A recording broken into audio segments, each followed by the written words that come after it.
Hello everyone, Minus here from Pantheon Plus, back at it for a quick bite of information I don't think you'll want to miss.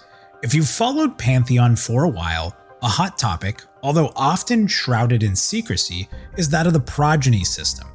For those of you that are unaware what a Progeny system is, it's a system that would tie to creating an offspring of sorts of your main character.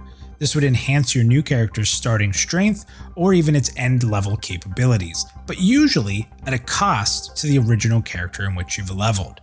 This can include sacrificing a character completely, stopping the ability to progress a main character, or perhaps earning points to spend on new characters with sometimes little to no cost to the main character you began with. On the most recent VIP Roundtable hosted by Kilsin, this question came up, and this time he and Joppa were ready to discuss. Listen to this clip about the most up-to-date information on Progeny, and then I'm going to give some deep thoughts that I have on the system.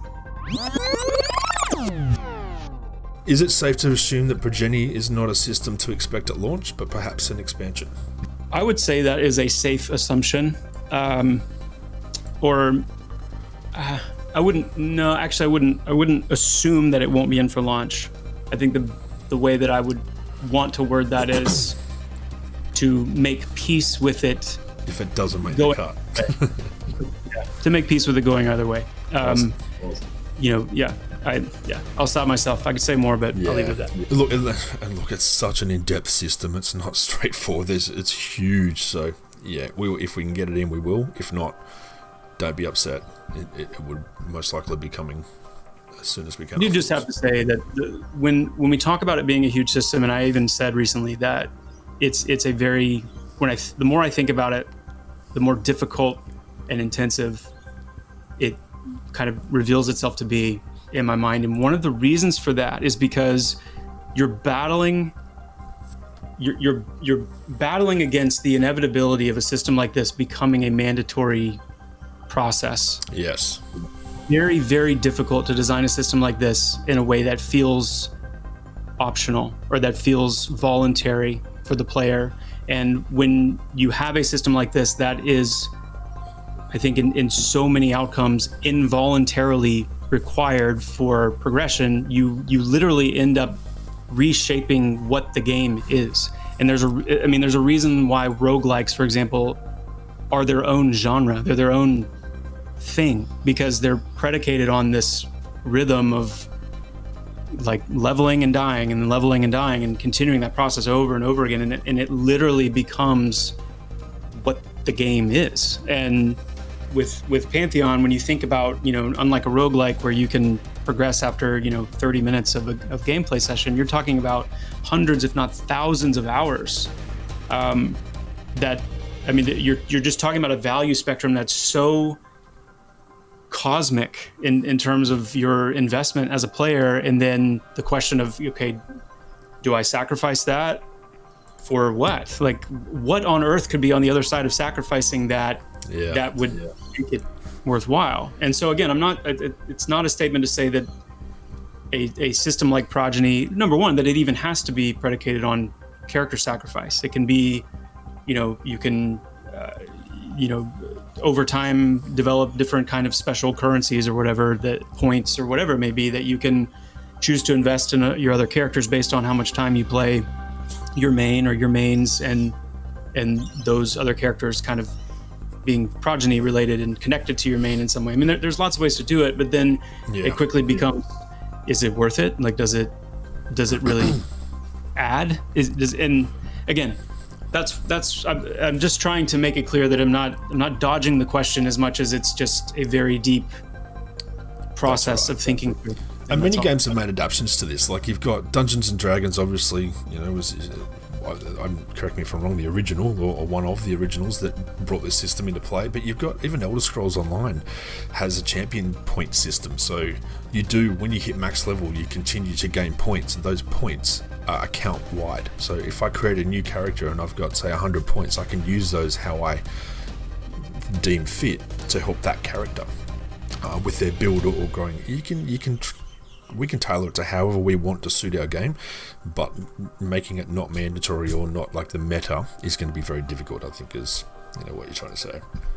And it's also what you just said. is an equal counterbalance in my mind, because when you're developing and designing a game, you hit diminishing returns eventually the more and more systems you add in. Sometimes less is more. And just because you can come up with an additional system and work out a way for it to be a system in the game, you do reach a point where you start detracting from the experience simply because there's too much going on. There's too much to it. Too much incremental advancement, too many things for players to be constantly keeping track of. It starts to have a trickle-down effect on, creating alternate characters, because you look at this mountain of progression that just is. So there's lots of factors, lots of balances and counterbalances and all that. Yeah. Now, in listening to that clip, it sounds like to me that even Joppa is sort of wondering if this is a system that will be worth the effort it will take to implement correctly. Now, I'm not speaking for him in any way, shape, or form, so please know this is just my opinion. But balancing the reward versus risk of a system like this is anything but easy. To begin with, without a large risk, for example sacrificing your character, it's hard to add a large reward to creating a new character through the Progeny system.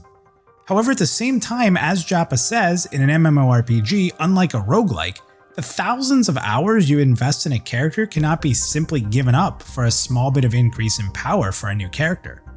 On the flip side, if the increase in power is too hefty, then it will most certainly become a meta or required gameplay system. If it's too small to justify re-leveling, then it'll simply be a system that isn't used, and thus a waste of time, development, and implementation. Just imagine looking for a dungeon group, but the groups are looking for, quote, Rogue Progeny 4, unquote. This is not a meta system that I personally would look forward to. I for one enjoy leveling alts, but leveling the same class multiple times? That's not really fun to me. When I play an MMORPG, I play to experience something new. Even when repeating content to level an alt, at least I'm learning a new class, a new playstyle, doing something different and expanding my knowledge. With my main class, I look to constantly conquer the next challenge or increase in power, but definitely not to enter into a loop of repetitive gameplay. While there's big fans out there of a Progeny system, it's something that really only one other MMORPG has ever done, and that's a D&D Online. Talking with some people who've played the game more heavily than I did, Progeny was never really a big deal or something people strived to constantly experience. Sure, some did, but it wasn't something that defined the experience. Furthermore, while some want this system to be in at launch, I personally find no reason at all to work on this system as a day one system. If it's going to take a long time to level in Pantheon as claimed, then Progeny can wait for a future expansion in my opinion. If it were up to me, I'd put Progeny on the side for the moment. Think about how to make it work well, and make it something to add to an already great game, not use it to define a gameplay loop. What do you think? Do you agree with me, or do you think I'm incredibly wrong here? Can a system based on replaying the same thing over and over be worthwhile to an MMORPG? Or is it a distraction to having new content to discover? Thanks again for joining me for another quick bite. So now it's your turn. What are your thoughts? I look forward to reading the comments below. And of course, until next time.